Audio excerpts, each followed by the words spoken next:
Chapter start करते हैं। Third chapter जो है बेसिकली ड्रेनेज, जिसे अपवाह भी कहा जाता है।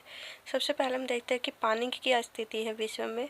विश्व जो है पूरा, जो एक तरीके से अर्थ है उस वो जो है 71% जो है पूरा पानी से ही कवर है। लेकिन 71% में भी 97% जो पानी है वो समुद्र का पानी है, जो नमकीन पानी, एक तरीके से नमक वाला पानी है, सॉल्टी वाटर है।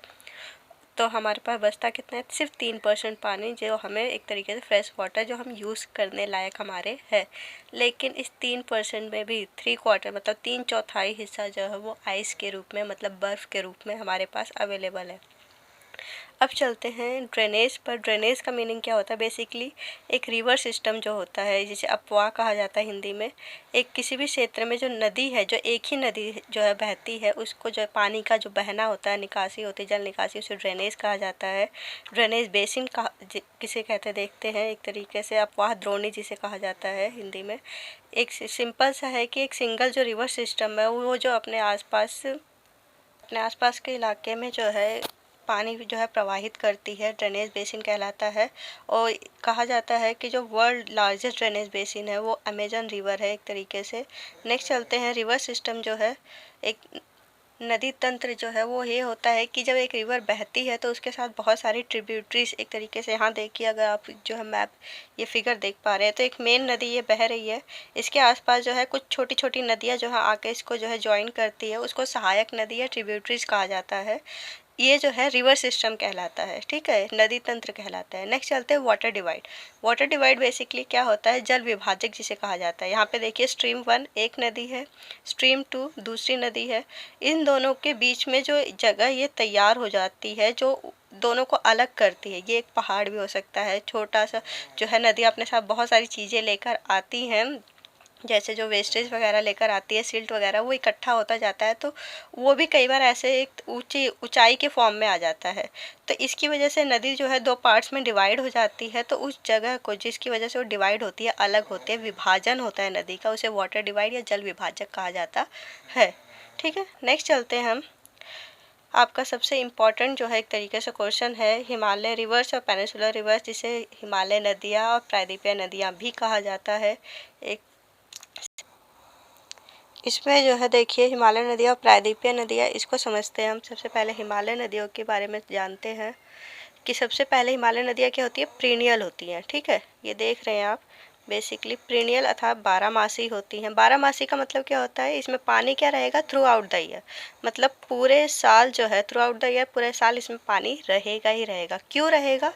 क्योंकि यहाँ पे जो पानी आता है वो कहाँ से आता है? रेन से आता है, एक तरीके से देखिए, रेन से आता है। और इसके साथ साथ जो माउंटेन्स पे जो बर्फ़ होती है, स्नो होती है, उसके पिघलने से भी यहाँ पे पानी जो है आता है, ठीक है। इसकी वजह से हिमालय रिवर्स में जो है वो थ्रू आउट द ईयर जो है, पूरे साल जो है पानी रहता ही रहता है। ये प्रीनियल या बारहमासी होती है, 12 महीने इसमें पानी रहेगा। ठीक है, नेक्स्ट चलते हैं हम पेनिनसुलर रिवर्स में। पेनिनसुलर बेसिकली जो प्रायद्वीपीय जो है रिवर्स होती है वो सीजनल होती है, मौसमी होती है, क्योंकि इसमें जो है एक ही जगह से पानी प्राप्त होता है। वो कहाँ है? रेनफॉल से। रेनफॉल से मतलब बारिश से ही यहाँ पे पानी प्राप्त होता है। नेक्स्ट चलते हैं हम कि जो एक तरीके से हिमालय रिवर्स में जो सबसे बड़ी 2 रिवर, जो मेजर जो है रिवर्स होती है, वो इंदस है, सिंधु है, ब्रह्मपुत्र हो गई, ठीक है, इसके साथ गंगा हो गई। ये हिमालय रिवर्स ही होती हैं, ठीक है। जो ये जो है नॉर्थ हिमालय के रेंजेस से जो है निकलती हैं, वहाँ से इनका जो है स्टार्टिंग पॉइंट होता है। इसके साथ साथ जो है ये जो है पहाड़ों को, माउंटेन्स को जो है कट करके गॉर्जेस का, मतलब गार्ज का निर्माण करती है। अगर एक सेकंड में आपको फिगर दिखाऊं तो ये देखिए, आप फिगर जो है अच्छे से देख सकते हैं, इसे गार्ज कहा जाता है, ये जो फिगर है, ठीक है। बेसिकली माउंटेन्स के बीच में से जब नदियाँ बहुत तेज़ी से फ्लो करती हैं तो वो गार्ज कहलाता है, उसे तोड़ती हुई एक तरीके से जाती हैं, ठीक है। नेक्स्ट चलते हैं हम नेक्स्ट पॉइंट पे, पेनिनसुलर रिवर्स, प्रायद्वीपीय नदियाँ। यहाँ पे जो है ड्राई सीजन में जो है ये नदियाँ जो है होती हैं, और अगर ड्राई सीजन में ये नदियाँ जो है रिड्यूस हो जाती हैं, एक तरीके से कम हो जाती है, क्योंकि पानी नहीं होता है।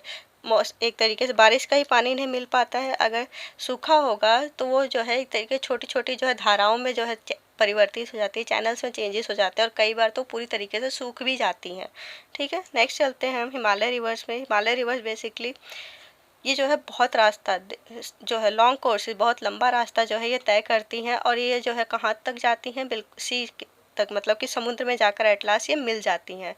और इसके साथ साथ जो है ये जब जाती हैं तो अपने साथ बेसिकली मैंने कहा था कि नदियाँ जब गिरती है पहाड़ों से आती हुई जो है मैदानी इलाकों से होते हुए जाती है, तो मैदानी इलाकों में बहुत ज़्यादा सिल्ट और सैंड जो है, मिट्टी वगैरह जो है छोड़ती हुई जाती है, जिसकी वजह से जो है नेक्स्ट पॉइंट में देखिए कि जो है एक तरीके से जो मिडल एरिया मतलब जो मैदानी इलाका है, लोअर नीचे जब आ जाती हैं बेसिकली आपका नॉर्थ साइड जो है पूरा उत्तर प्रदेश बिहार झारखंड वाला, तो वहाँ पे जब ये आती हैं तो वहाँ पे जो है छोटे छोटे लेक्स वगैरह में जो है तो एक तरीके से बाढ़ के आने का कारण भी बनती हैं, और वहाँ पे जो है बहुत अच्छा डेल्टा जो है डेवलप करती है, जो खेती के लिए बहुत अच्छा होता है।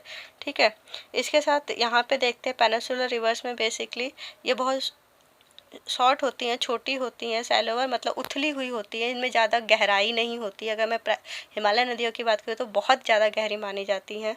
ठीक है, इसके साथ जो है ये सेंट्रल हाईलैंड्स बेसिकली उच्च जो मध्य भूमि है वहाँ से जो है स्टार्ट होती हैं, और ये किसकी तरफ, वेस्ट की तरफ जो है फ्लो करती है, बहती हैं।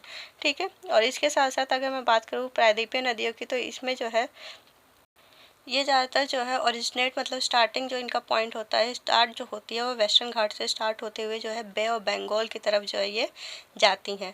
ठीक है, बंगाल की खाड़ी की तरफ जाती है, जिसमें महानदी, गोदावरी, कृष्णा, कावेरी जो है इसके एग्जाम्पल हैं। ठीक है, ये नदियाँ वो हैं जो वेस्टर्न घाट से जो है स्टार्ट होती हैं। इसके साथ जो है पेनिनसुलर रिवर्स की नर्मदा, गोदावरी, तापी जो है एग्जाम्पल आप लिख सकते हो, जिसमें नर्मदा और तापी जो है ये जो है ज़्यादा लंबी रिवर्स जो है मानी जाती हैं, और ये वेस्ट की तरफ जाकर एस्टुरीज का निर्माण करती है। एस्टुरीज बेसिकली ज्वारधन मुख हिंदी में कहा जाता है। ये वो जगह होती है जहाँ पे जो है खारा पानी और मीठा पानी मिलता है। अब खारा पानी से यहाँ मतलब समुद्र से हो जाएगा, और मीठे पानी से नदियों के पानी से हो जाएगा। ठीक है, जहाँ पे जो है नदियाँ समुद्र से मिलती है वो ज्वारधन मुख या एस्टुरीज कहलाती है। उसका निर्माण जो है प्रायद्वीपीय नदियों में जो है नर्मदा, तापी करती है। इसके साथ हम आ जाते हैं लास्ट पॉइंट पे हिमालय रिवर्स की, कि इसमें जो है एक तरीके से गंगा, ब्रह्मपुत्र, इंदस जो रिवर है ये बहुत लंबा रास्ता, बहुत लंबी होती हैं, और इसके साथ साथ ये बहुत सारी ट्रिब्यूटरी छोटी छोटी नदियाँ जो है इनको आगे जो है कंटिन्यू जो है ज्वाइन करती जाती हैं। ठीक है, आगे जो है और जब हम इन नदियों को स्पेशली डिटेल में पढ़ेंगे तो हम ट्रिब्यूटरीज के बारे में भी देखेंगे।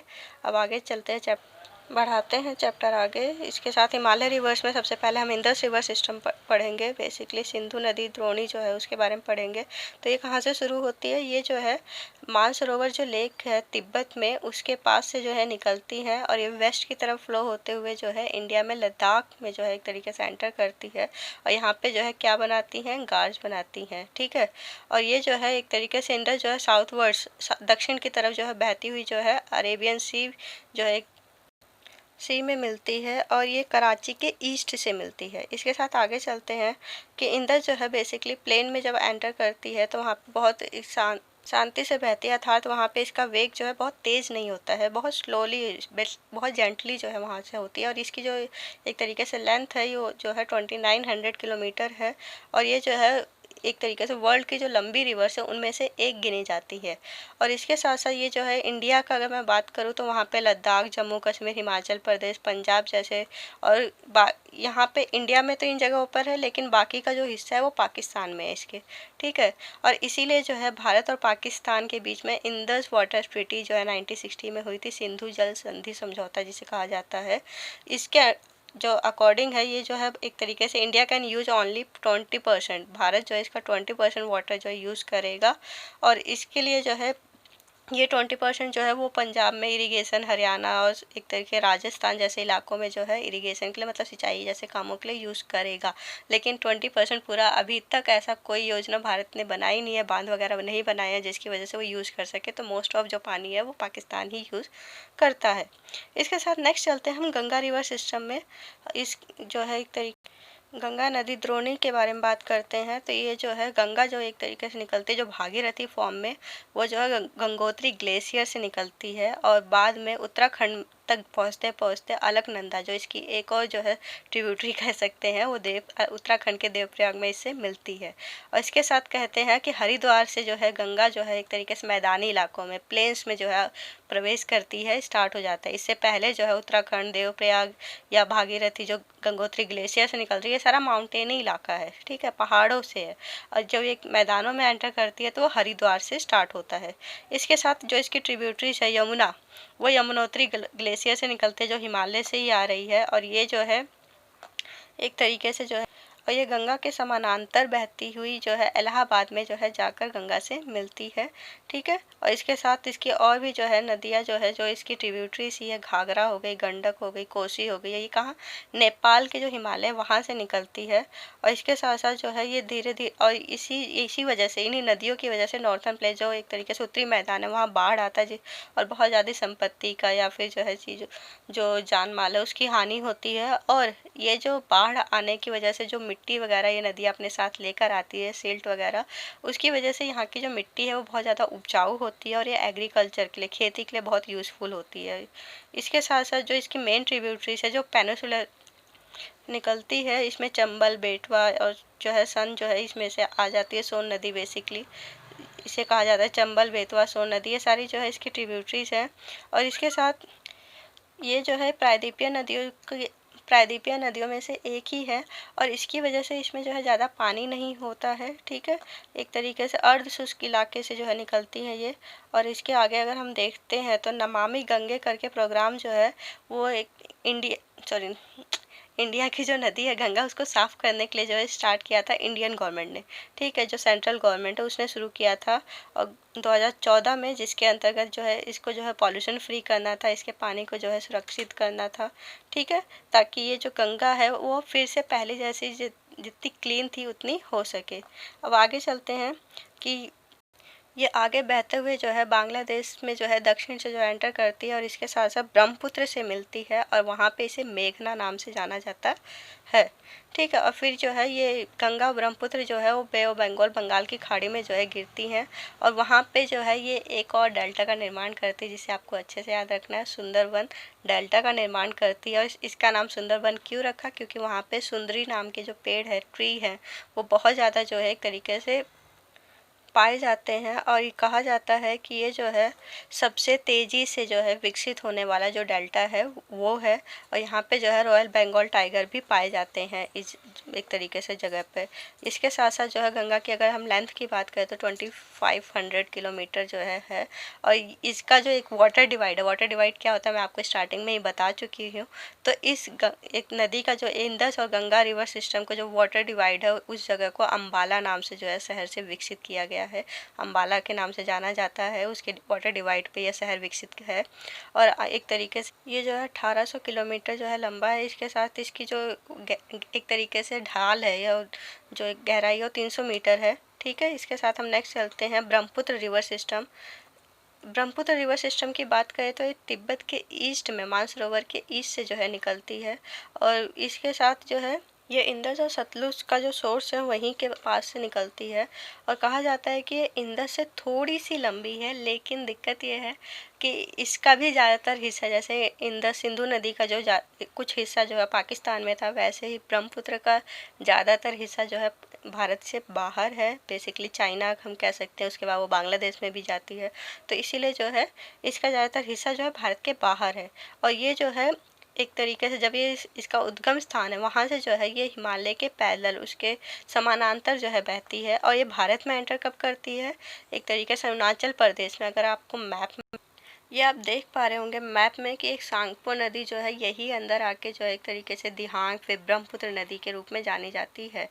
तो ये जो एक तरीके से भारत में जब एंटर करते थे, एक यू शेप देख रहे हैं आप, यू शेप का निर्माण करती है, ठीक है। यही मैं आपको दिखाना चाहती थी कि यही यहाँ पे लिखा भी हुआ है कि एक तरीके से जो एक इट टेक्स यू टर्न मतलब कि यू शेप का निर्माण करते हुए अरुणाचल प्रदेश में जो है गार्ज का फिर से जो है एक तरीके से पहाड़ों से तोड़ती फोड़ती जो उसे आती है और एंटर करती है गार्ज का निर्माण करते हुए। और यहाँ पे इसे जो है दिहांग जो है बोला जाता है, जहाँ पे ये दिबांग नाम की नदी को ज्वाइन करती है, लोहित और मैनी अदर ट्रिब्यूटरीज जो है फिर आगे इससे जुड़ती हैं असम में जाकर।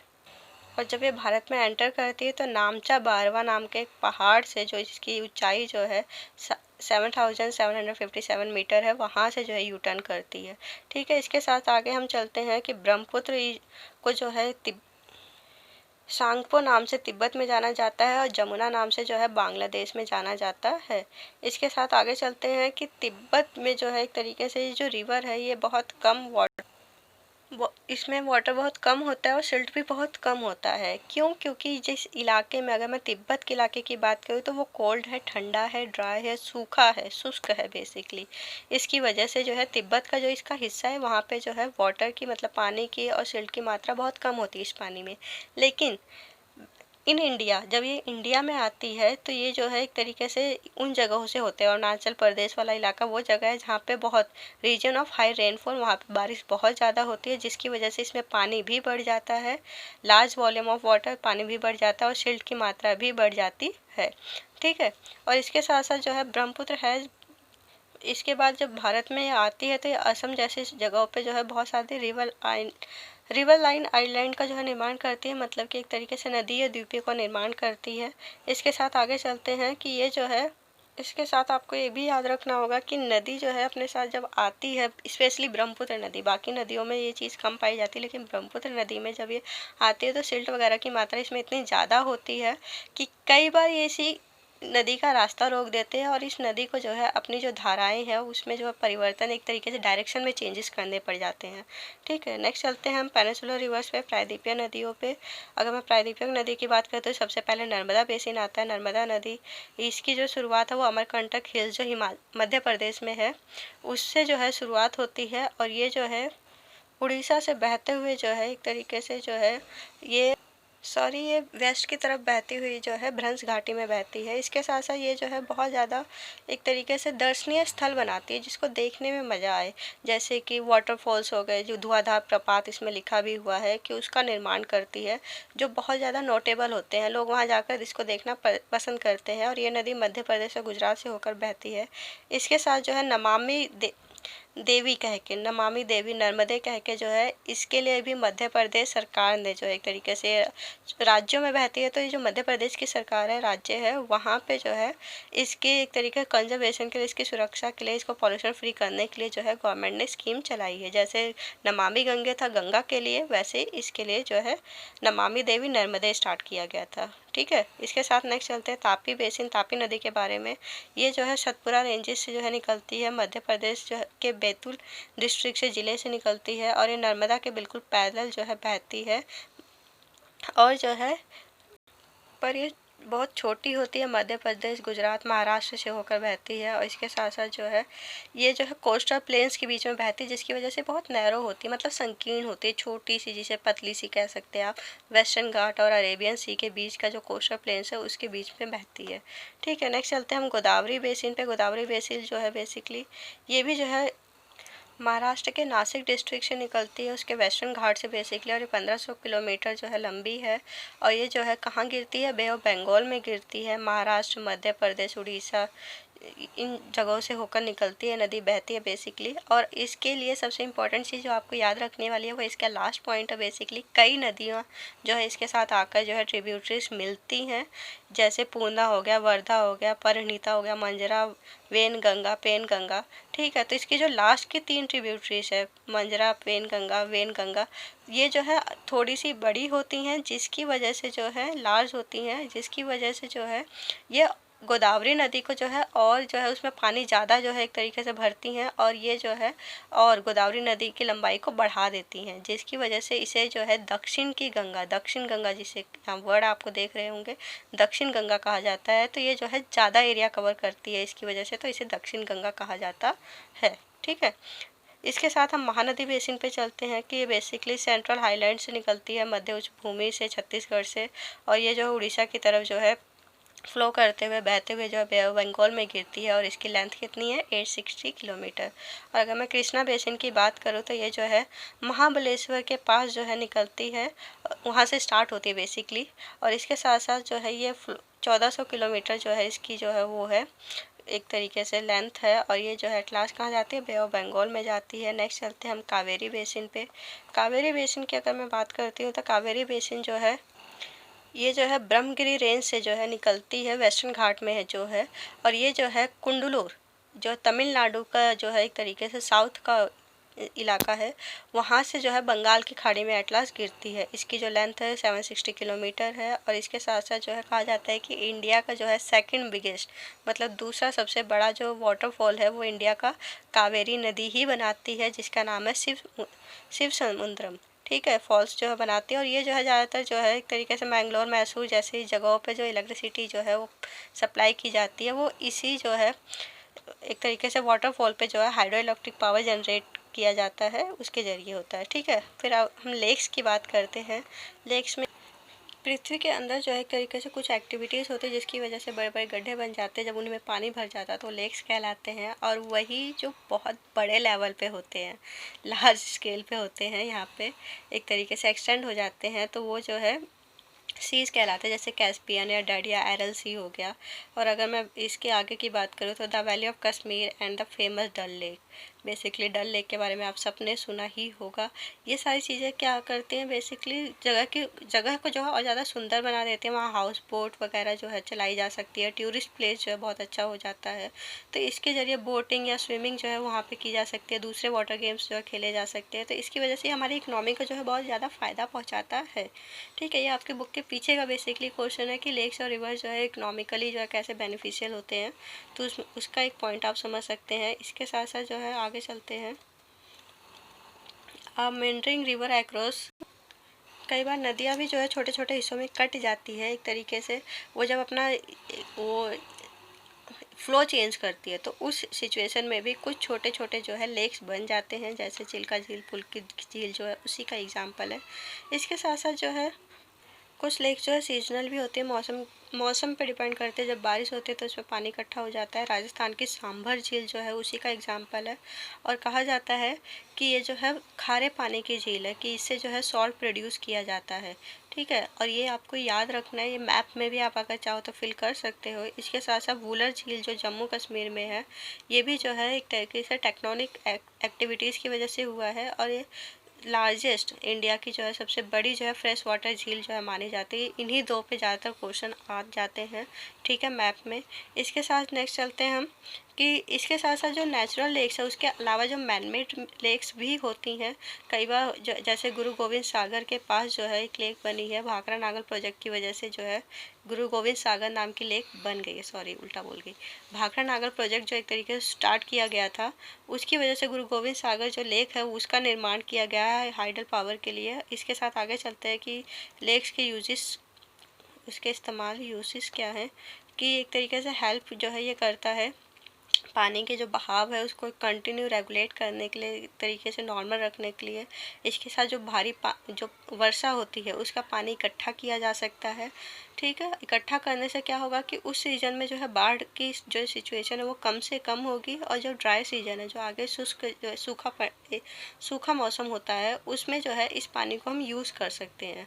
ठीक है, इसके साथ जो है हाइडल पावर डेवलप करने में ये जो है हेल्प करता है। ऊपर ही मैंने अभी एक एग्जांपल गुरु गोविंद सागर के उसमें दिया था। इसके साथ साथ जो है ये और भी चीज़ें जो है इकोसिस्टम को जो है एक तरीके से बैलेंस करता है। इसके साथ नेचुरल ब्यूटी को बढ़ाता है, टूरिज्म को जो है अट्रैक्ट करता है अपनी तरफ। अब चलते हैं हम रिवर्स की तरफ। रिवर्स का बेसिकली क्या है, तो अगर मैं हिस्टोरिकल बात करूँ तो ज़्यादातर जो एक तरीके से शहर है, अगर मैं हिस्ट्री की बात करूँ तो वहाँ पे आप ज़्यादातर शहर जो है, बड़े बड़े शहर जो है वो नदियों के पास ही विकसित हुए हैं। क्योंकि नदियों का जो पानी है वो हमारे लिए बहुत ज़्यादा अलग अलग चीज़ों के लिए फ़ायदेमंद है। उससे खेती बहुत आसानी से हो जाती है, इरिगेशन, घर के काम हो जाना। ठीक है, तो इसीलिए जो बड़े बड़े शहर होते हैं वो जो है एक तरीके से नदियों के पास ही विकसित होते हैं। नेचुरल रिसोर्स है एक तरीके से रिवर्स हमारे लिए। चाहे आप जो है एग्जाम्पल अगर शहरों में देखो तो जो है यमुना नदी के किनारे जो है दिल्ली शहर विकसित हुआ है। इसके साथ साथ काशी जो है उसी का एक गंगा नदी के किनारे है। नेक्स्ट चलते हैं हम रिवर पॉल्यूशन पे।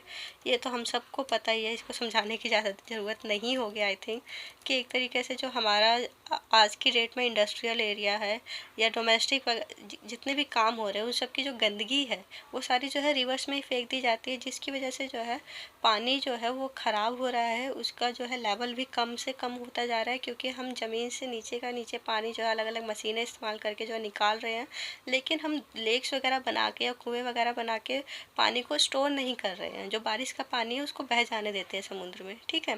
तो इसके साथ जो है इस और जो इंडस्ट्रीज़ वगैरह है वो अनट्रीटेड वाटर, एक तरीके से जो गंदा पानी निकलता है या फिर जो है एक तरीके से गर्म पानी निकलता है। कई बार ऐसा होता है कि पानी जो इंडस्ट्री से बहुत ज़्यादा गर्म निकलता है उसको वैसे का वैसा जो है नदियों में डाल दिया जाता है, जिससे वहाँ का जो है मछलियाँ वगैरह है उसको जो मर जाती हैं, तो वो पानी को सड़ गल के और ज़्यादा हार्म करती है, नुकसान ही पहुँचाती है, ठीक है। तो पॉल्यूटेड ही करती है। तो ऐसी चीज़ें नहीं करनी चाहिए, हमें ट्रीट करके जो पानी को जो है वहाँ पे बहाना चाहिए, कम से कम जो है एक तरीके से वेस्टेज उसमें डालें। और इसी के लिए जो है NRCP जो है नेशनल रिवर कंजर्वेशन प्लान जो है तैयार किया गया था। इसमें जो है गंगा एक्शन प्लान बेसिकली 1985 में तैयार किया गया, बाद में इसको 1995 में फिर से जो है आगे कंटिन्यू किया गया। इसका जो है सिंपल सा मोटिव था कि जो रिवर्स है उसकी जो क्वालिटी है उसको इम्प्रूव किया जाए, ठीक है, और वाटर रिसोर्सेज जो देश के हैं उसको जो है पॉल्यूशन फ्री किया जाए, ठीक है। क्लियर। आज का चैप्टर यहीं ख़त्म ही हो जाता है। अब अगर आपको पसंद आया हो तो सब्सक्राइब करें और आगे शेयर करें। Thank you.